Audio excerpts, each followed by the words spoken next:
Good morning, Jim. Actually, it's afternoon. How are you? Fine, thanks, Paige. So we're taking a look at the new Harken Winch. This is the design that we looked at the Annapolis Boat Show. And today, since we've already seen and heard about the new technology, today we're going to get a look at it. And Jim's also going to show us you're going to show us how to disassemble it and how to service it. Sure.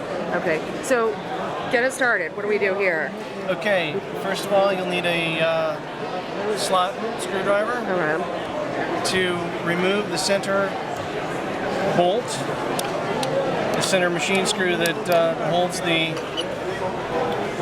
And that's standard, that's how it used to be, right? Yeah, okay. Exactly. Okay. And then loosen these 3 screws here to remove the self-tailing arm, which comes off easily there. Okay. Then the drum comes off.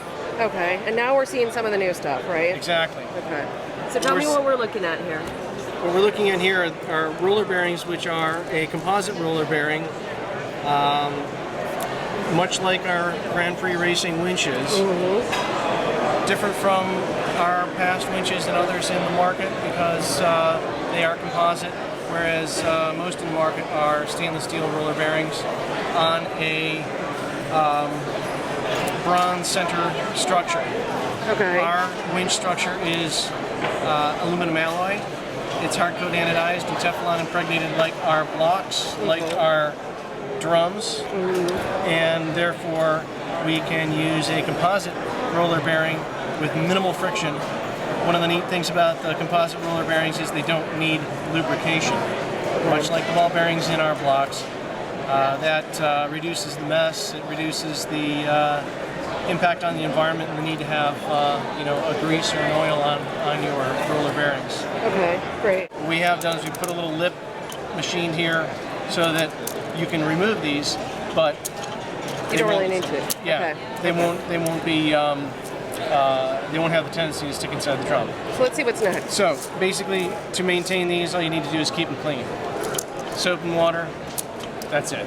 So breaking down the winch a little bit further, we remove this top portion of the center shaft. And we can get inside to remove the center shaft. This is the drive shaft of the winch. Okay.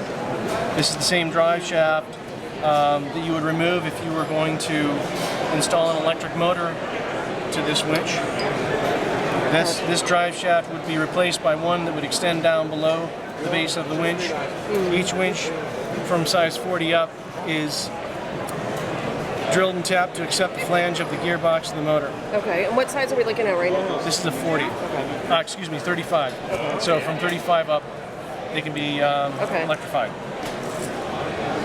So you've taken the shaft out, and then what do you do next? Next, what we would do is take the top portion of the base off the bottom portion, which is fastened to the deck. Okay. That's very simply done with an Allen wrench. Moved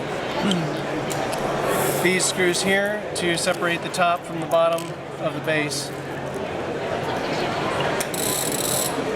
Great. Now revealing all the gears So what's new here? What's new here basically is we've redesigned our pawl gear a little bit so that, as you can see, the pawl's in here. This is what you hear when you're clicking or when you're trimming the winch. Right. We've redesigned our pawl gear so actually you can put this pawl gear in either side of this. Really? You can put the pawls into the pawl gear either side and it works the same way. Basically we have a trapezoidal shaped pawl socket instead of in the past we've had only one way that you could put this pawl gear together. So when servicing the inside of the winch, you will want to clean the gears, get all the old grease and dirt out of the gears. Okay. Also, remove the pawls with the little spring that's inside here, clean those out, and then put a light machine oil Like what? like a 3-in-1 oil. Okay. On the and we have a Paul oil. I figured you would probably have some. But yeah, if you don't have that, it's just a very light machine oil. Okay. A very light machine oil on the pawls and springs. The reason why you don't want any grease inside the pawl sockets is the grease can cause the pawls to stick. Okay, and again, if in any those dirt, sockets, okay. and then if they stick, you have a freewheeling block essentially. So there are two pawl gears inside this winch, and this one, just the same way as the other, can be assembled right side up or upside down. Is that what does the different speeds? Is that what gives you the? It's the gear ratios and the meshing of the gears that it gives it the different power ratio and the different speeds. Yes. So to reassemble very quickly, all of these can be taken off, cleaned, and then reassembled. Great. Very simply. To reassemble this winch, the center gear goes. All right, we're going to do cooking show again. We're going to skip through this part. All right, Jim. Well, thank you for showing me this. Now what are you doing? You're starting over again. No, you dropped it in the wrong socket. There we go. So, all right. Reassembling very quickly. We saw the disassembly. Thank you so much for Jim from Harken showing us how it's done and how easy it is to service the winch. Thanks a lot, Jim. All right, my pleasure, Paige.